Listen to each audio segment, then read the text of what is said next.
Hello, everyone, and welcome to another part of our ERCC updates. I'm Alex Westphal. I'm a director here at ICMA and secretary to our European Repo and Collateral Council, the ERCC.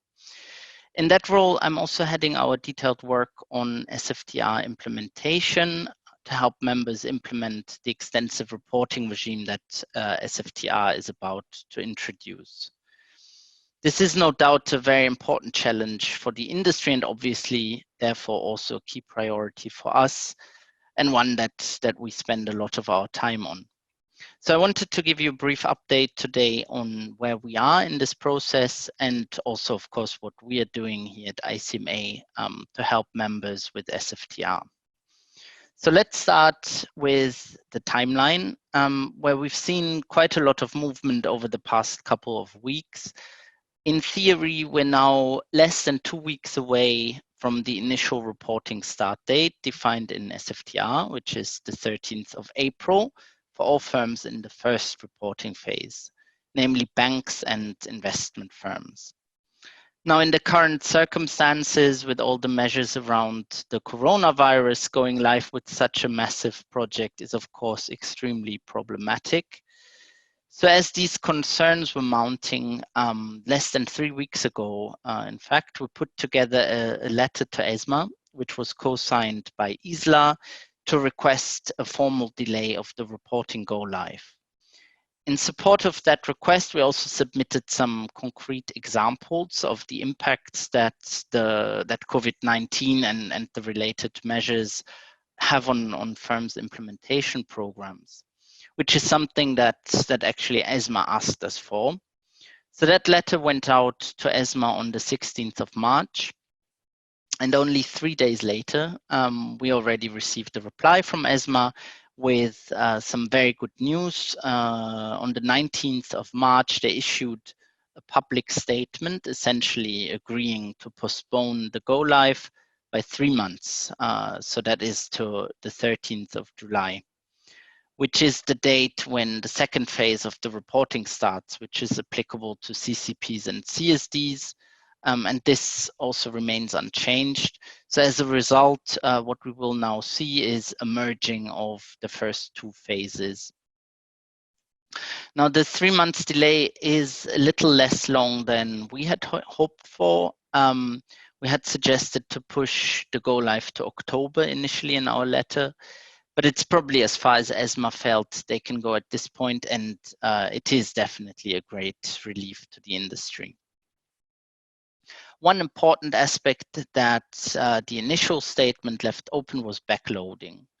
Under SFTR, firms are not only required to report new trades, but also to backload with some delay their legacy trades. So the idea is that ESMA has a full view on open SFT positions at some point. And wasn't really clear how the delay would impact this backloading exercise. There were a number of possible scenarios that we considered, and we raised the issue with ESMA after the initial statement. And again, they reacted very quickly and issued a clarification on the 26th of March, basically an update to the initial statement, just to clarify that the backloading requirement will be dropped in its entirety. So there will be no backloading at all under SFTR. Not for the banks, so the phase 1 firms, but also not for any other firms that will come into scope in the remaining phases. This was certainly the most far-reaching option on the table, and to be honest, not quite expected, but it is probably also the cleanest solution and certainly, again, a very welcome relief for the industry. So to be clear, the decisions by ESMA to delay the go live and also the decision on backloading were both not achieved through a change of the actual legal requirements in the level 1 text, so they remain in place. A change to those would have been ideal, but it would have also required a much longer and more complicated process. Instead, what they did is to provide some form of forbearance. So ESMA basically is telling the NCAs not to enforce these requirements. So that's important to understand.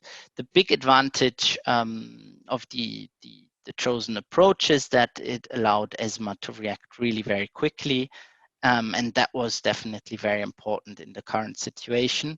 The small downside is that this provides less legal certainty for firms and less assurance. And the wording is quite subtle and requires some interpretation. So after discussions with members, we decided to prepare our own note to summarize the key conclusions from the ESMA statement in clearer language that is hopefully easier to understand for member firms. That statement was published on our website yesterday. So we hope this helps to bring a bit more clarity and reassurance to members. The note is not formally endorsed by ESMA or the NCAs, but we did share it with them and have informally discussed it to make sure that this is really in line with their intentions. So if you're interested to get a bit more detail, please have a look at that note. It's on the website, and I hope it clarifies all the aspects of the delay. Not surprisingly, the developments around the delay have somewhat overshadowed some other important open issues that we're still discussing with ESMA. In particular, some outstanding questions in relation to the final reporting rules, the so-called level 3 measures, which ESMA had published earlier this year on the 6th of January after quite a bit of delay. So this additional implementation guidance, the level 3, is really meant to clarify and specify the SFTR technical standards, which are also referred to as level 2. And as part of this level 3 package, ESMA published essentially 4 different documents. Most importantly, they published the final very detailed SFTR reporting guidelines and a related final report, which includes the consultation feedback, but also some amended validation rules, which basically set out the reporting logic, another very important document, and also a statement on the reporting of LEIs, legal entity identifiers, which provides for a grace period of 1 year for the reporting of issuer LEIs for non-EU issuers, which was very welcome and a big relief, as this was previously a big concern for the industry, which we had also raised with ESMA. And finally, the package is completed by the XML schemas, which are important standardized reporting messages in ISO 20022 format, which ESMA had already published on the 20th of December last year. So we, of course, reviewed all those documents with members in detail. Generally, of course, really helpful to now finally have the detailed guidelines, and they do also contain some helpful clarifications and additional guidance, including many of the suggestions that we had submitted as part of our consultation feedback to ESMA.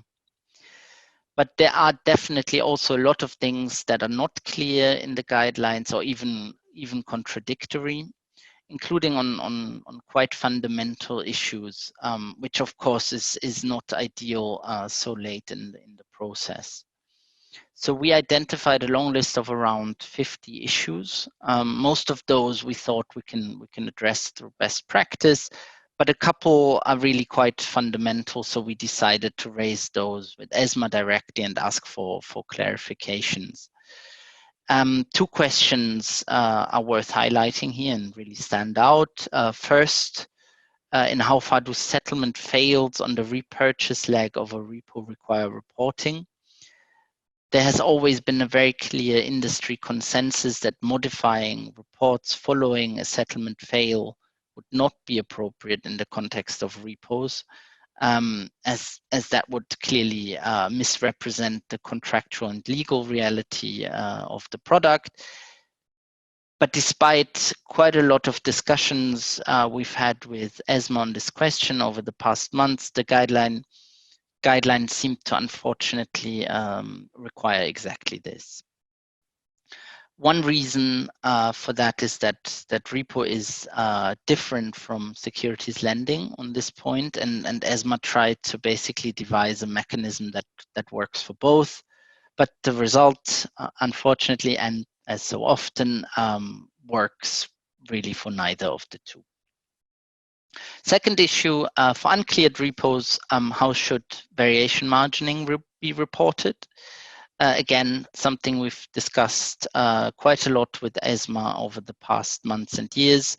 And we also submitted some quite detailed proposals on how to report those.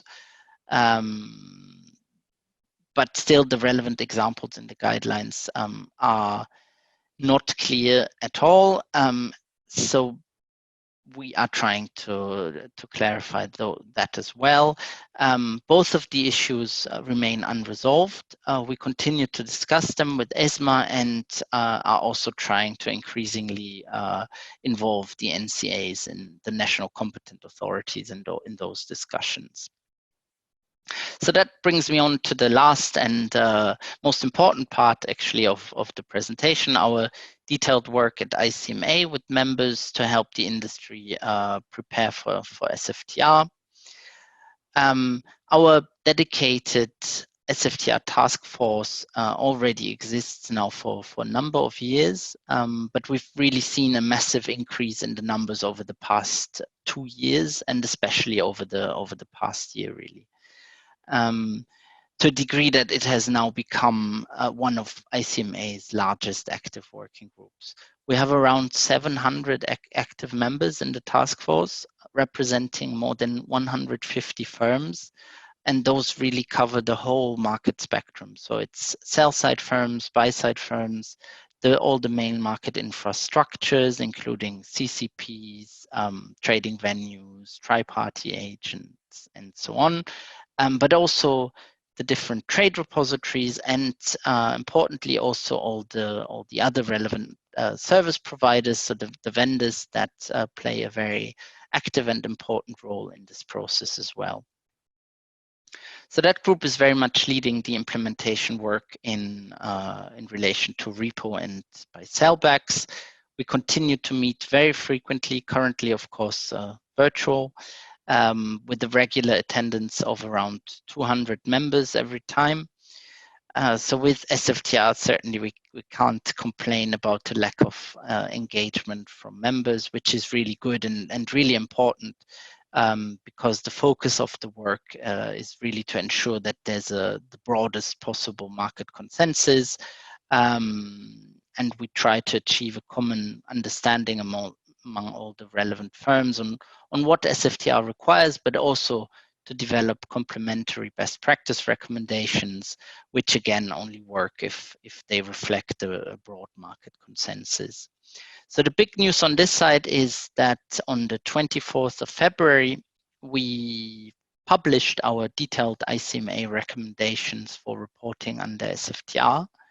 This is a 204-page document covering over 70 issues and questions in the context of SFTR. The guide really puts on paper agreed interpretations of the regulatory reporting framework, but also provides some additional clarity and addresses ambiguities in the official guidance. And it's really very much the result of many months of intensive discussions within the SFTR task force, and also extensive feedback that was provided by members. We published this guide along with 2 other best practice documents that I also wanted to mention, which we also developed over the past couple of years. That's for one, a large set of SFTR sample reports, which cover over 30 relevant repo scenarios, and also an overview table for the reporting of repo lifecycle events. Important to note, even if the documents are now all public, they still continue to evolve, and it continues to be work in progress as we continue discussions with the task force, but also, of course, with ESMA and the NCAs. So these documents are still regularly updated, and you can get the latest version on the website.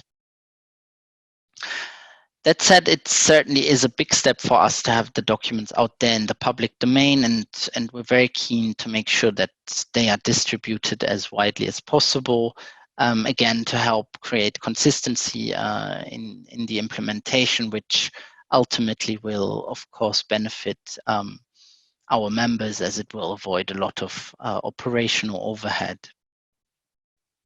So next slide, just to show you the documents in color.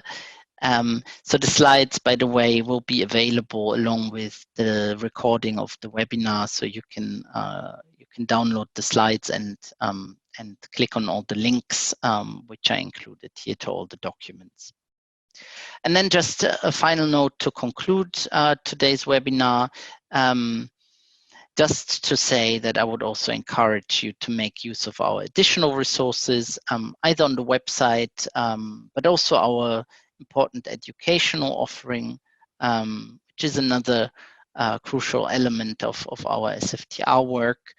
We already held 7 full-day SFTR technical workshops to run through the SFTR requirements and our best practices, of course, in much more detail. Of course, that's currently a little bit on hold, but we're looking at suitable web-based alternatives. So please do check our website regularly for updates. Or, of course, contact me if you have any questions in relation to SFTR. Or, of course, if you would like to join our SFTR task force, new members are still welcome. So that's it for today. Thank you very much for listening. And as I said, please don't hesitate to get in touch.